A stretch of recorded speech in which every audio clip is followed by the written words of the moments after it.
ወማ ቀደሩላህ ሐቀ ቀድሪህ እና እነዚህ ሙሽሪኮች ግን አላህ Subhanahu Wa Ta'ala የሽርክን አደገኝነት ደጋግሞ ቢገልጽላቸውና የተውሂድን አስፈላጊነትም ቢያስተዋውቃቸው ይሄንን ላለመቀበል አላህን Subhanahu Wa Ta'ala ተገቢውን ክብር አላከበሩም ወይም ተገቢውን ማወቅ አላወቁትም ቢያውቁት ኑሮ ከአላህ የበለጠ ሊፈራ የሚገባው ባልኖረ ነበር ማለት ነው ግን አላህን በማክበር ፈንታ እዚህ ግባ የማይባሉ ጣዖቶችን ጽላቶችን የተለያዩ ቅርጻ ቅርጾች ቅራቅንቦችን ሲያከብሩ እነሱ ይቀስፉሃል ይቆጥባሃል እያሉ ሰውን ሲሰብኩ ይገኛሉ በዛ ፈንታ ይልቅ ተሁሉ በላይ ሊፈራ የሚገባው ረብ العالمين ነበር ነው የሚለው اذ قالوا ما انزل الله እና እነሱ አላህን ካለ መፍራትና ተገቢውን ክብርና ግምት ካለ መስጠታቸው ተነስተው ምን አሉ ما انزل الله على بشر من شيء አላህ በማንኛውም ሰው ላይ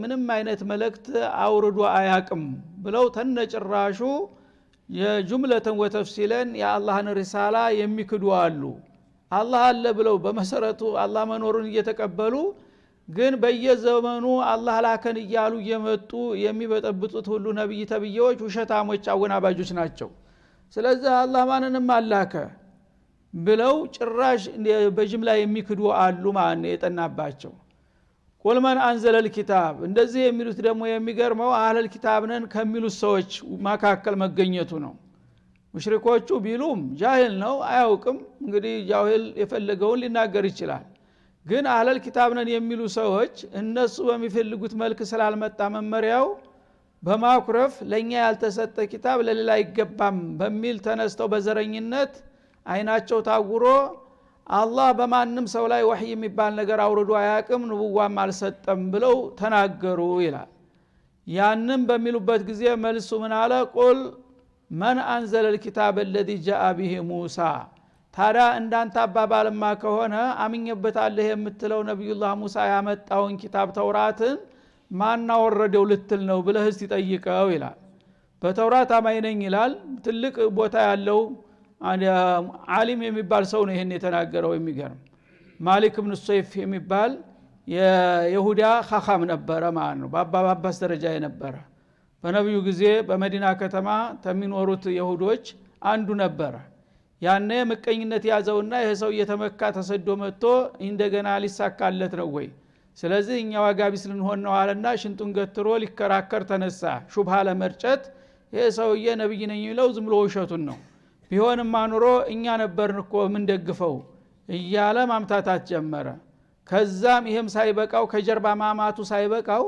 ፊት ለፊት ነብዩን ለመከራከር መጥቶ ጠየቃቸው መከራከር ፈልጋለሁና ጊዜ መድቡልኝ አለ ይሻሉት ያ ጊዜ ተመደበለትና መጣጀን ያው ተከታዮችን አስከትሎ ማለት ነው እዛ መድረክ ተከፈተና ውይይት በሚጀመርበት ጊዜ ገና በመነሻው መፈናፈኛ አሳጡት ረሱል አለይሂ ሰላቱ ወሰለም ያኔ የተናደደና ሰው ሲናደድ ራሱ መቆጣጠር ስለማይችል በደመ ነፍስ ያልሆነ ነገር ተናገረ ማለት ነው እና እናንተ ነብይነን የምትያላችሁ በየጊዜው እየመጣችሁ ህዝባችንን ታወናብዳላችሁ እና ጌታ ምንም እኮ ለማንም ሰው ወህይ ያላወረደም ብሎ ቁጭ አለ ማለት ነው ይሄን ያለበት ምንድነው ደም የሚያፈላ ነገር ስለ ተናገሩና መፈናፈኛ ስላሳጡት ነው ራሱን ዶብጥ ማድረግ ያቃተው ምንድነው ሰውየው ሙሻቂብ ነበረ ይሄ በጣም ረባሽ ነገር ነው የሆነ ሹብሃትን ይሰበስብና ማወናበጃ ቃላቶችን ሲረጭ ተራ ምንም የማያውቀው ሰው እውነት ያስመስላል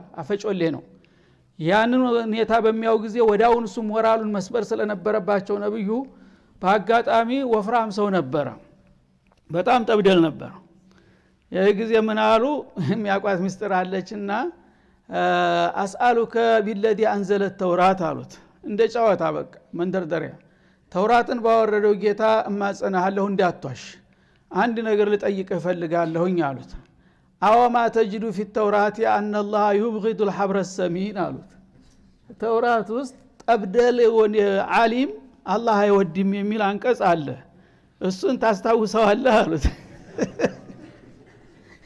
ወፍራም ዓሊም የለም ምክንያቱም ዓሊም ወፍራም አይሆንም ሁሉ ጊዜ ጋሊበን ናዲር ነው ግን አላህ ተውራት ውስጥ በግልጥ አስቀምጧል ይሄን ነገር ወፍራም ዓሊም አላህ አይወድም ይላል ለምን ተቅዋ የሌለው ዝም ብሎ ሹብሃት ሁሉንም የሚጋፍፍ ነው የሚወፍረው እንደዚህ ይላል አይደለም ወይ ሲሉት ምን ይበል ተውራት ውስጥ የለም እንዳይል አለ ካለ ደግሞ አንተ ለምን ወፍራም ሆንክ ታዲያ አሊም ተብለት ያበቃል ሊባል ሆነ ኢህራጅ አደረጉት ማለት ነው ከዚህ ያመለጥኩ ይመስሎት ማንዘለላሁ አላ በሸር ሚን ሸይ አልሃተነ ጭራሹ እና ዝም ብለው እኮ ነብይ ነን የሚሉ እየመጡ ሁሉ ጊዜ በጠብጣሉ እንጂ እና አላህ ወህይ ያወረደልን ይላሉ እንጂ በማንም ላይ ወህይ የሚባል አልወረደም የሚል ቃል ተናገረ የጊዜ አብረውት የነበሩት የራሱ ሙሪዶች ረጁል አንተ መጅኑን አሉት ወላ አላ ሙሳ እና አሁን እኮ የተናገረ ከላማ አም ነው መከራከር ያለበት ጥላትህን ነው አሁን እኮ በነብይ ነን የሚሉት ሁሉ ኪታብ አልወረደላቸውም ስትል ሙሳንም ጨመርከው ማለት እኮ ነው ሲል ወላ አላ ሙሳ አላ ደሙ ፈልቷል ታገው እንግዲህ እንዴት አፈርኩ አይመልሰኝ የዛ ጊዜ ራሳቸው አብረው የመጡት የራሱ ደጋፊዎች አወገዙት ቀሎ ተመለሰ ማለት ነው ይሄንን እንግዲህ አጋጣሚ አንድ ሰው ደራ እንትን በሚል ጊዜ አለመቸነፍ እንግዲህ አለብኝ ነው በማንኛውም መልኩ እሳቸው ደግሞ በማያዳግ መልኩ አፈርደም አበሉት ማለት ነው ነብይ እንተ ትክክለኛ ዓሊምማ ብትሆን ኑሮ እንደዚህ ጠብደል መሆን አልነበረብህም ሲሉት በዛ ተናዶ ደግሞ እንግዳውስ አንተም ሌሎችም ነብይ ናችሁ የሚባለው ወህይ አልወረደላችሁም ብሎ መልስ ሰጠ የዛ ጊዜ ደግሞ ራሱ ወደቀ ማለት ነው ቁል መን አንዘለ الكتاب الذي جاء به موسى እንግዲህ ባንተ አነጋገር ማንኛውም ሰው አላህ መመሪያ አላወረደለትም ይያልክ ነው በሌላ በኩል ደግሞ የተውራት ሊቅና ያው ዋና ሙፍቲ ነኝ ብለህ ነው የመጣው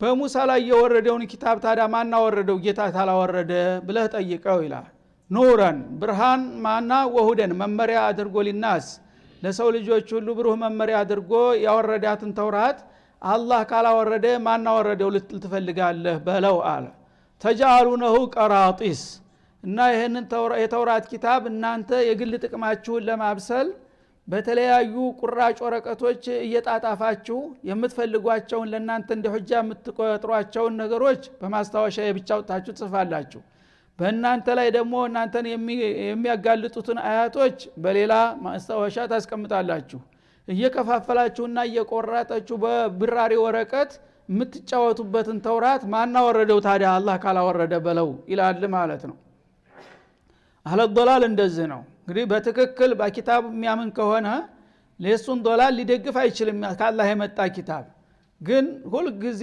ተንኮለኛ ሰው ምንድነው የሚያደርገው በቁርአን አመንኩ ይላል ለምሳሌ አህለል ቢድዓ በቁርአን እንመራለን ይላል ማንንም አህለል ቢድዓ ቢሆን በቁርአን አልመራም ካለ ከእስላም ውጭ ነው የሚሆነው ግን ምንድነው የሚያደርገው እሱ የሚፈልጋትን የሱን አፍካር የሱ ፍልስፍና የምትደግፍ የምትመስለውን አያት ያወጣና ይይዛታል በማስታወሻ ማለት ነው ክርክር ሲነሳ ይሄው ቁርአን እንደዚህ ብሏል ሐዲስ ቡኻሪ እንዲህ ብሏል ምናምን ይላል በዛ ጎን ግን እሱን የሚመቱ አያቶች አሉ እነዛ አያቶች ደግሞ አይነካቸውም ይደፍናቸዋል ይቀብራቸዋል ማለት ነው ይሄን እንደባ ደግሞ ተጨምሮ ተጋለጠ ማለት ነው አንተ ለነገሩ ወትሮውንም ተውራትን አላመንክበትም ተውራትን ለመከራከሪያ አንተ ለምትፈልጋቸው ነጥቦች ማብሰያ በወረቀት እየቀነጫጨብክ የማስታወሻ ይዘት ትመጣለህ እንጂ ተውራትንማ ብታምንበት ኑሮ በመሐመድ እንድታምንና እንድትቀበል እኮ ተውራት ያዝህ ነበረ ማለትንም ጨምሮ ደግሞ አጋለጠ الذي جاء به موسى نبي الله موسى ያመጡትን ኪታብ ማን ነው ያወረደው ታዲያ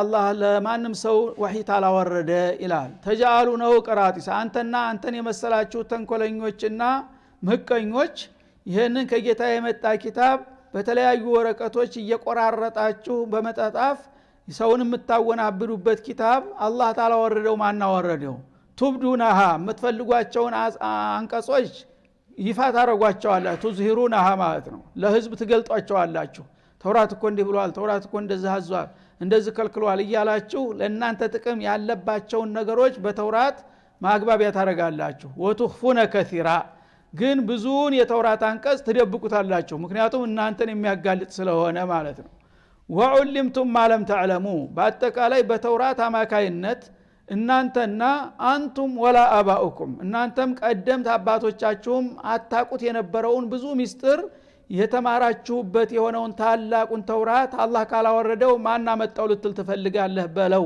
ይላል ቁልሂላህ አንተ ብትክደው እኔ አቃለው ተውራትንም ሌሎችንም አላህ አልዓዚም ነው ያወረዳቸው አንተ ግን እንኳን የኔን ኪታብ አምንበታለህ የምትለውን ተውራት እንደማታምንበት አወቅንህ በለው ይላል።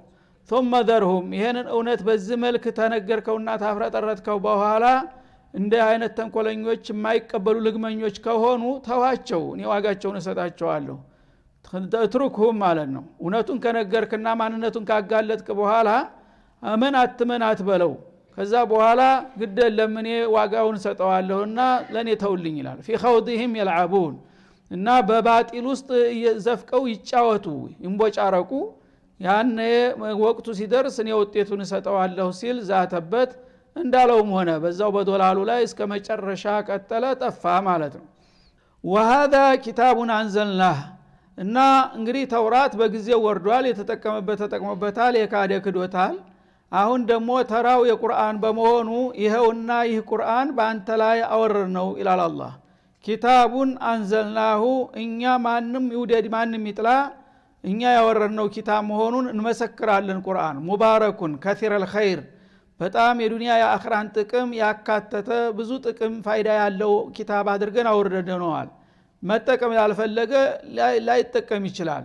ግን የተቀበሉና የተከተሉት ሰዎች አንድ ሁለት የማይባል በጣም በርካታና ሰፊ ጥቅም ያለው ኪታብ አውርደናል ይላል።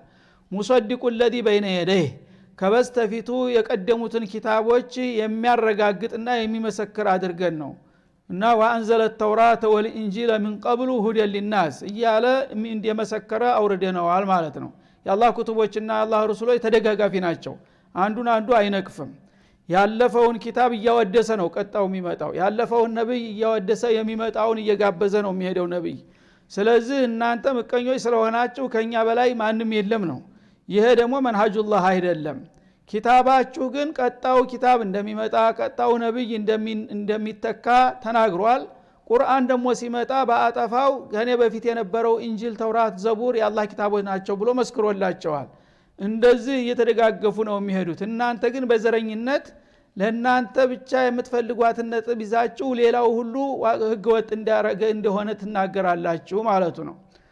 እና ሙባረኩን ከሲረል ኸይር ማለት ነው። ጥቅሙ በጣም ሰፊ የሆነ ኪታብ አውርደናል። ሙሰዲቁ الذي بين يديه من الكتب والرسل ከበፊቱ የቀደሙትን ኩቱቦችና ነብዮች የሚመሰክርና የሚያረጋግጥ አድርገን ልከነዋል። ለምን ተላከ? ወልቱንዲረ ኡመል ቁራ ሊተህተዲየ ቢሂ ወኡመቱከ አንተና ተከታዮች እንዲመሩበትና ወልቱንዲረ ኡመል ቁራ የከተሞችን አንጋፋ ነዋሪዎች እንድታስጠነቅቅበት ወመን ሐውለሃ ሚን ቁረል ዓለም ከዛ ዙሪያ ያሉንም ደግሞ የዓለም ከተሞችንም በሱ እንድትመራና እንድታስጠነቅቅበት ስንል አውርደንልሃል። የወደደ ይውደድ የጠላ ይጥላ ይላል።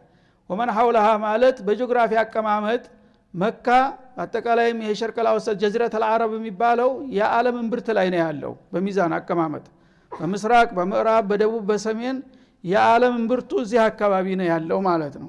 ስለዚህ ኡመል ቁራ ማለት መካ በማንኛውም ጂኦግራፊ ልኬት ሲሰራ መሐከል እምብርት ላይ ናት፣ ምድር እምብርት ላይ ነው ያለችው ማለት ነው። ያችን ከተማ የዛችን ከተማ ነዋሪዎችና በዙሪያ ያለውን ይላል። በዙሪያ ያለውን ማለት በሐረም ዙሪያ ያለውን ማለት አይደለም። በዓለም ዙሪያ ዓለም ዙሪያ ጥምጥም መካን ነው መሃል አድርጎ ያለው ማለት ነው፣ ልክ እንደ እምብርት። ስለዚህ መካንና በዙሪያ ያለውን ሌሎቹን የዓለም ከተማዎች አካተህ እንድትመራበት ነው ቁርአንን ይላክንልህ ነው የሚላቸው ማለት ነው። እና እሷ እንግዲህ ሰዎች ዘንዳ በአሁኑ ጊዜ እንደ ተራ ከተማ ናት፣ አንድ አውራጃ ናት። ግን አላህ Subhanahu Wa Ta'ala የዓለም ከተማዎች እናት አላት መካን አላህ Subhanahu Wa Ta'ala። እና ይህችን የከተማዎች አንጋፋ በእድሜም እንደሷ አንጋፋ ከተማ የለም። በእድሜ አንደኛ ናት መካ። መካና ጅዳ ነው በአለም ላይ የመጀመሪያ ከተማ ተብሎ የሚታወቀው ማለት ነው። ለምን አደም የወረዱት እዛ አካባቢ ነው። ከሰማይ ሲወርዱ የመጀመሪያዎቹ ሰዎች የወረዱትና የቆረቆሩት እዛ አካባቢ ነውና የመጀመሪያ ኢነ አወለ በይት ውዲአ ሊናስ ማዕበድ ደግሞ በዱንያ ላይ የጌታ መገጃ መቅደስ መጀመሪያ የተቋቋመው እዛ አካባቢ ነው። ስለዚህ ኡመል ቁራ አለ እናት ልጆቿን እንደምትቀድም መካም የዓለም ከተማዎችን በሙሉ ትቀድማለች። እሷን ተከትሎ ነው ሌሎች ከተሞች የመጡትና ይችን ታላቅ አንጋፋ ከተማና በዙሪያ ያሉትን ሌሎች ታላላቅ ከተማዎችንም ጨምረህ እንድትመራበት ብለን ታላቁን ኪታብ አውርደንልሃል። ይህን ከወሰንና ካወረድን በኋላ የተቀበለ ለራሱ አወቀ፣ ያልተቀበለ ለራሱ ከሰረ። ተዛ በላይ ለኔ ተው ውሳኔና ፍርዱን ይላቸዋል ማለት ነው። ወለዚነ يؤمنون بالآخرة እነዚያ ከሞትን በኋላ እንደገና በቀጣው ዓለም ተነስተን በሰራነው ስራ ጌታችን ፊት እንቀርባለን ብለው የሚያምኑ የሆኑ ወገኖች يؤمنون به ይሄን ኪታብ ያምኑበታል። ምክንያቱም ተሞት በኋላ እነሳለሁ ብሎ የአላህን ኪታብ ስለዛ ሹኡን የሚናገረውን መረጃ ሊክደው አይችልምና ከኔ ፊት መጨም ተነስቼ እመጣለሁኝ የሚል ሰው ቁርአንን ሊክደው አይገባም ይላል ማለት ነው። ቁርአንን የሚክዱት ከሞት በኋላ መነሳት የሚያጠራጥርና የሚያከራክራቸው ብቻ ናቸው። ወሁም አላ ሶላቲሂም ወሐፊዙን እነሱም ደግሞ በስግደታቸው ላይ ሁል ጊዜ ተግተው የሚቀጥሉ የሚጠብቁ የሆኑ ናቸው። ሙእሚን ነኝ ብሎት ያበቃ ሶላቱን የማይጠብቅ ሰው በቁርአን አመንኩ ሊል አይችልም፣ ቢያምንም ውሸታም ነው ማለት ነው። ስለዚህ በቁርአን የማመን ማረጋገጫው ኢዳመቱ ሶላት ነው ይለናል በዚህ አጋጣሚ እና ምክንያቱም ቁርአን ከተውሂድ ቀጥሎ አህመል ዋጅባት ሶላት ነው እና ስለዚህ 83 አያት ነው ሶላትን በሚመለከት የሚዘግበው ማለት ነው። አፍረዱል ፍሩድ ማለት ሶላት ናት። ሶላትን የማይጠብቅ ሰው ሙስሊም ነኝ ሊል አይችልም፣ የቁርአን ተከታይ ነኝ ሊልም እንደማይችል ነው ማለት ነው። ወመን አظለሙ ሚመን ይፍተራ ዐለ ላሂ ከዚባ ይላል። እንግዲህ አላህ Subhanahu Wa Ta'ala እውነትና ውሸቱን ግልጥ አድርጎ አስቀምጦታል። የዓለም መሪ መሆን ያለባቸውም የሱ ተወካዮች መልእክተኞች አንቢያዎች፣ የዓለም መመሪያ ድስቱር መሆን የሚገባውም የሱ ኩቱቦች በተለይም የመጨረሻው ኪታብ መሆኑን እያሰመረበት ነው ያለው። ቁም ነገሩ ይሁን ወያለ ግን ወመን አظለሙ ማን ነው እሱ ግፈኛ ይላል። ሚመን ይፍተራ አለላህ ከዲባ በአላህ ላይ ውሸትን ተቀጠፈ ይበልጥ በዚህ ምድር ላይ የመጨረሻ አظለመ الناس ማን ነው ተብለህ ተጠየቅ ማን ከذب على الله በአላህ ላይ የዋሸ ሰው ነው የመጨረሻ ዟሊም ብለህ መመለስ ትችላለህ ማለት ነው። ይሄን ያለበት ምንድነው? በዱንያ ላይ ያሉ የተለያዩ ኩፋሮችና ሙሽሪኮች የአላህን ረሱሎች እንደውሸታም አድርገው ያያሉ፣ እንዳወናባጅ እንዳጭበርባሪ አድርገው ያያሉ ማለት ነው። ስለዚህ በእናንተ አስተሳሰብ ቢሆን ኑሮ አዝለመናስ የምትሏቸው ሰዎች አንቢያ እና ረሱሎች ናቸው ማለት ነው። እናንተ እንደምትሉትማ ቢሆን ኑሮ እነዚህ ሰዎች አላህ ሳይልካቸው ልኮናል፣ ኪታብ ሳይወርድልን ወርዶልናል፣ ለህዝብ ሳይወክላቸው ወክሎናል የሚሉማ ከሆነ በኻሊቅና በመክሉቅ መካከል ወንጀል የሚፈጽሙ አሳባቂዎች በመሆናቸው አዝለመናስ እነሱ ነበሩ የሚሆኑት፣ ደግነቱ አይደሉም አወናባጅ አይደሉም እንጂ ነው የሚለው። አው ቃለ ኡህየ ኢለይ ወይም ደግሞ ለኔ ወህይ ወርዶልኛል ተጌታ ራእይ ተልኮልኛል ከሚለው ሰው ወለም ይውሃ ኢለይሂ ሸይ ምንም አይነት ወህይ ሳይወረድለት አላህ ወህይ ሳያወርድለት አውርዶልኛል ብሎ የሚያወናብር ሰው አለ። ከዛ የበለጠ ዟሊም የለም። ከሙሰይሊመቱል ከዛብ ሙሰይሊመቱል ከዛብ የሚባለው ሰውዬ በዚህ በነጅድ አካባቢ የነበረው መጀመሪያ ነብዩን አግኝቶ አመንኩ ብሎ ከገባ በኋላ እንደገና በመቀኝነት እንዴት መሐመድ የሱ ተከታይ ይሆናል አለና የብዙ ጎሳ መሪ ስለነበር በሸፈጠ ማለት ነው። እና ከዛ በኋላ ነብዩን በመጨረሻ አካባቢ ታንተ በኋላ ምክትል ታደርገኝ እንደሆነ መቀጠል ይችላል አለበለዛ እኔ ታውን በኋላ ተቃዋሚ ነኝ አላቸው ማለት ነው። እና እንዴት አርገ እኔ እኮ ራሴን አልመረጥኩም አላህ ስለሰጠኝ ነው፣ ከኔ በኋላ ኸሊፋ የሚሆነውን ደግሞ መመደብ ያለበት እሱ እንጂ እኔ አይደለሁም ብለው መልስ በሚሰጡት ጊዜ አኮረፈና ደብዳቤ ጻፈላቸው ማለት ነው። هذا من مسيلمة رسول الله الى محمد رسول الله መሰረቱ አምን ያለው ብሏል። እና ሁለቱ ረሱሎች ደብዳቤ ይለዋወጣሉ ማለት ነው። እና ከሙሰይሊመቱ ረሱላህ ወደ መሐመድ ረሱላህ የተላከ ደብዳቤ አማ ባድ فإن الأرض نصفها لي ونصفها لك አላቸው። ولكن قريشا لا تعدلون አያት ነው ይሄ ጥቅስ ሲጠቀስ ማለት ነው። አላህ ካሁን ጀምሮ ያው አንተን አሽረክቱከ ፊል አምር በመሐመድ ስልጣን አንተን አካፍልሃለሁኝ፣ ስለዚህ ግማሽ ሀገር ዓለም ላንተ ግማሽ ዓለም ለሱ ብሎኛልና ይሄ ከጌታ የመጣ ውሳኔ ነው። ግን ቁረይሾች ተቃዋሚ አትፈልጉም እንደማትቀበሉ ነው ምገምተው ይላል ማለት ነው። ያንን ሲያነብላቸው ደብዳቤው መጥቶ ሲደርሳቸው ምን አሉ ረሱል ሳቃሉና ዘነል ምስኪኑ አን الارض ዳሩ አቢህ አሉ። ይህች መሬት ማለት የአባቱ ጓሮ መሰለችውና አባት ሲሞት ወንድማማቾች እንደሚከፋፈሉት መሬት እንከፋፈል ይለይጀና አን الارض لله يورثها من يشاء ቁርአን አመጡሳቸው። እኔ ጌታ የነገረኝ ግን መሬት ያላህ ናት የማንም አይደለችም ያው ደንበኞች ይተካካሉ አንዱ ሲሄድ ሌላው ይመጣል እንጂ በሁለት ግለሰብ መካከል መሬት ሲከፈል ሰምቼ አላቅም እዛ በኋላ ጻፉለት መልሱን ማለት ነው አመን ሙሐመድ ረሱልላህ ኢላ ሙሰይሊመት الكذاب ان الارض لله يورثها من يشاء والعاقبه للمتقين والسلام በቃ ባጭሩ ማለት ነው ያንን በሚያመጣ ጊዜ እሱ ደሙ ፈላ ወትሮም እንዳልኩት ቁረይሾች ተጋፊ አይፈልጉም ብያቸዋለሁ አይደለም በቃ ታጠቁ በታውን በኋላ በትግል ነው እሱንም እናንበረከከው አለና ኃይሉን ማንቀሳቀስ ጀመረ ማለት ነው በዛ ሁኔታ ያለ አጋጣሚ ነብዩ አለይሂ ሰላቱ ወሰለም አለፉ ማለት ነው የዛ ጊዜ የልብ ተሰማው እንግዲህ ዋናው ከሄደ እኔ ነኝ አሁን አማራጩ አለና ለአቡበክር ሌላ ደብዳቤ ላከላቸው ማለት ነው አለቃ ያው ድርድር ላይ እንደነበርን ታውቃለህ በህዴት ላይ እየነበርን ሄዷል ካሁን በኋላ ተረኛው እኔ ነኝና ያው እጅ ወደ ላይ አንተ ለኔ መገበር አለብህ አላቸው ማለት ነው አበደና አሉ ያለው አቡበክር እና ይሄን ባለጌ በቃ ደርስ መስጠት አለብን አሉና ወዳውኑ ኃይላቸውን አስታጥቀው ላኩለት ማለት ነው ያው ሆነ አራገፉት ስለዚህ እንደ አላህ Subhanahu Wa Ta'ala ይሄ እንደሚሆን ያቅ ነበርና አበክሮ ዱብዳ እንዳይሆንባቸው በቁርአን ጠቅሶታል ይሄን ነገር ማለት ነው ሹብሃ እንዳይመጣ መጀመሪያ እንደ አዝለመ الناس ማለት በአላህ ስም ነብይ ሳይሆን ነብይ ነኝ ብሎ የሚዋሽና የሚያወናብር ሰው ነው ወይም ደግሞ ወህይ ሳይወረድለት ወህይ ወርዶልኛል የሚል ነው ከዛ በኋላ እሱ ሲንቀሳቀስ ምን ሆነ ያው ሁሉም እንደ እንትን የፖለቲካ እንትን አደረጉትና በየአቅጣጫው ተመሳሳይ ጥያቄዎች መነሳት ጀምሩ ማለት ነው እሱ በዚህ በነጅድ በኩል ሲነሳ የመን ላይ ደግሞ አስወዱል አንሲ የሚባል ደግሞ ተነሳ እንደዚሁ የጎሳ መሪ ነበር እሱም እንደዚሁ ነብይ ነኝ ብሎ ደግሞ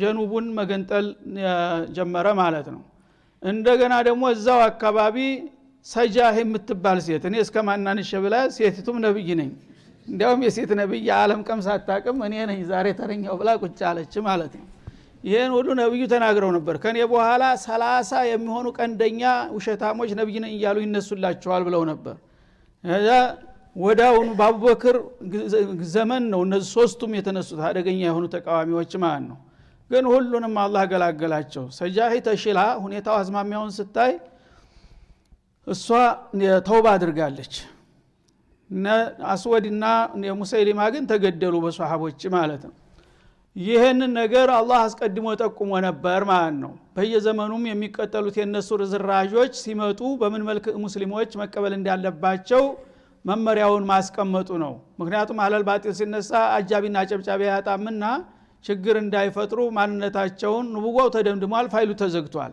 ከዛ በኋላ ነብይን ብሎ የሚነሳ ሁሉ ማንንም ይሁን ማን ከዛብ ነው ብሎ አላህ ውሳኔውን ሰጠ ማለት ነው ወመን ቃለ ሰኡንዚሉ ሚስለ ማ አንዘለ አላህ እንደዚሁም ደግሞ አላህ ያወረደውን አይነት መመሪያ እኔ ማውረድ ወይም ማምጣት እችላለሁ የሚለውም አዝለመናስ ነው ይላል ይሄ ደግሞ ነድር ኢብኑ አልሐሪስ የሚባል ሐቂር ነበረ መመካገር እና አቡ ጀህል ጓደኛ ነው ነጋዴ ከበርቲ ነበረ ወደ ሻም ሀገር ለንግድ ይሄዳል ወደ ኢራን ሀገርም ይሄዳል እና ስልጣኔ ነበረው ከዛ ከጎረቤት ሀገር ጋዜጣ አሮጌ ጋዜጣ እየጋፈፈ ያመጣና ነብዩ ዘህ ወህይ ወረደልኝ እያሉ ቁርአን ሲቀሩ እሱ ደግሞ ከጎረቤት ሀገር ያመጣቸውን አሮጌ ጋዜጣዎች እያነበበ እዛ አደባባይ ላይ እኔም ነብይ ሆኛለሁኝ የውጭ ሀገር ዜና የሚያመጣላችሁ ነብይ የምትሉ ከሆነ እኔም ነብይ ነኝ ብሎ ተነሳሱ ማለት ነው እሱንም እንደዛው ጨመረው አላህ Subhanahu Wa Ta'ala እና ማ አንዘለላህ ማለት ያው ከጎረቤት ሀገር ያወረድኩት ማለት ነው እሱ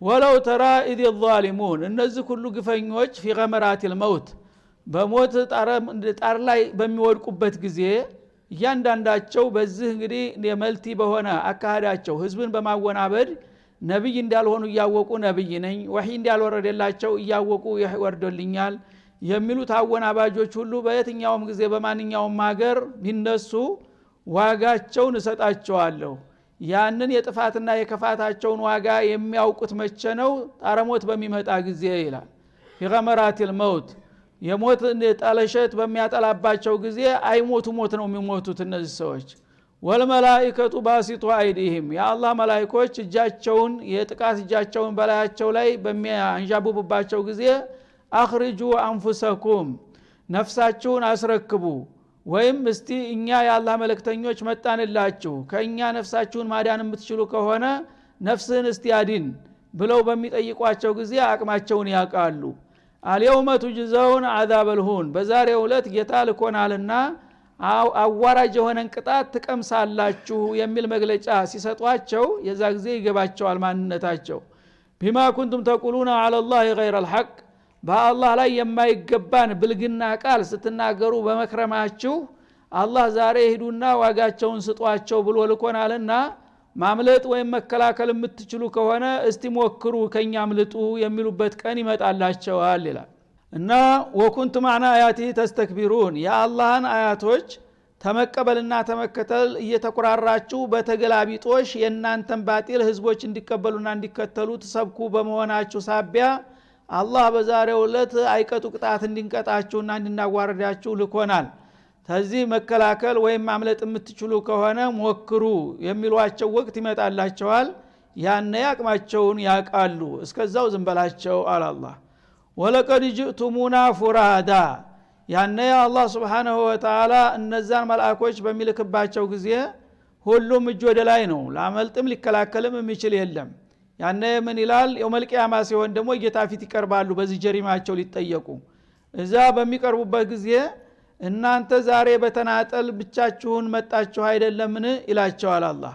የውመል ቂያማ ሲሆን እንግዲህ በሺ በሚሊዮን የሚቆጠር ደጋፊና ረዳት ቢኖረው ማንም ሰው አንድ ባንድ ነው የሚቀርበው በየተራው ማለት ነው። እዛ ጊዜ የባጢል አጃቢና ጨብጫቢ ሁሉ ቀርቶ ሁሉም በጀሪማው ተይዞ ተጠፍንጎ በመላእክት ኃይል በሚቀርብበት ጊዜ አላህ ምን ይላል?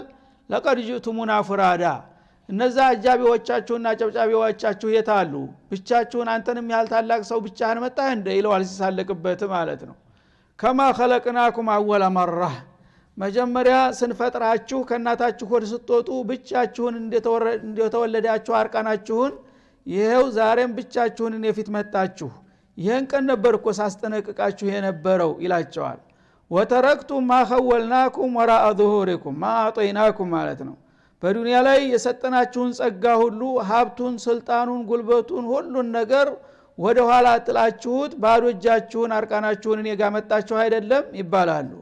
ወማ ነራ ማዓኩም ሹፋዓኩም الذين زعمتم انهم فيكم شركاء እናንተ ደግሞ በዱንያ ላይ ያላችሁ የተለያዩ ጽላትና ጣዖቶቻችሁ ይረዱናል ይሸማግሉናል እያላችሁ ስሰብኩት የነበረውም ሸማጋዎችና ገላጋዎቻችሁ ከጎናችሁ አናያቸውም የታሉ? ለምን አሁን አያስጥሏችሁም ይላቸዋል። الذين زعمتم ማለት ከደብቱም ወዳዓቱም በእናንተ አስተሳሰብ በውሸት እነዚህ ጣዖቶቻችን ይረዱናል ይሸማግሉናል ትሉ ነበር። ለምን እነሱን ከጎናችሁ አናይም? ባዶ እጃችሁን መጣችሁሳ? ወይ አሽከራ አጃቢ የለ ወይም ደግሞ ሸምጋይ ገላጋይ የለ ማን አላችሁ ይባላሉ ማለት ነው። አነኩም ፊኩም ሹረካ እነዛ ሹፋዓዎቻችሁ በእናንተ አስተሳሰብ በህይወታችሁ ያላችሁ ልክ ለኔ እንደምታመልኩ እነሱንም ታመልኳቸው ነበር። የአላህ ስልጣን ተካፋይ አድርጋችኋቸው ነበር። ለምን ስትባሉ ሃኡላይ ሹፋዓውን عندالله ትሉ ነበር። አሁን ታዲያ የሸፋው ጊዜ አሁን አልነበረም እንዴ? አሁን ያልደረሱላችሁ መቼ ነው የሚመጡት ይባላሉ። ለቀድ ተቀጣ በይነኩም በመካከላችሁ ያለው የውሸት ግንኙነት ዛሬ ተበጣጠሰ አይደለም ይባላሉ። ወضل عنكم ما كنتم تزعمون በውሸት በዱንያ ላይ ያላችሁ ስትዋሹትና ስትፈበርኩት የነበረው ተንኮላችሁ ዛሬ መያዣ መጨበጫው ጠፋባችሁ። የታለ ያድነናል ይረዳናል ይገላግለናል የምትሉት ሁሉ የሚል ጥያቄ ሲያዋክባቸው ያነ ማንነታቸውን ያቃሉ። ኒያቀን እስከሚደርስ ድረስ ዝምበላቸው በማለት በዛቻ ነገሩን ይደመድማል ማለት ነው። ስለዚህ አላህ Subhanahu Wa Ta'ala እንግዲህ በአጠቃላይ ቁርአን አንድ ጉዳይ ላይ ነው የሚያጠነጥነው የተውሂድን ጉዳይ ማለት ነው። ሰዎች ጌታቸውን ማወቅ አለባቸው፣ ለጌታቸው አማኝና ታማኝ መሆን አለባቸው። ከዛ ውጭ ያለ ግን ባጢል ነው። ያ ባጢሉ ያዋጣኛል ካለ ያጨብጭብ ይዝፈን እስከ ጊዜው ድረስ በመጨረሻ ግን ጎል ይገባል ነው። እና አላህ Subhanahu Wa Ta'ala ሂዳያውን ይስጠንና እሱ ለመረጠው መልካም እድል ያብቃን። ይያል የዛሬው ደርሳችን እዚህ ላይ ይጠቃለላል። ወሰለላሁ ዐለ ነብዩ ወኢላ ሊቃ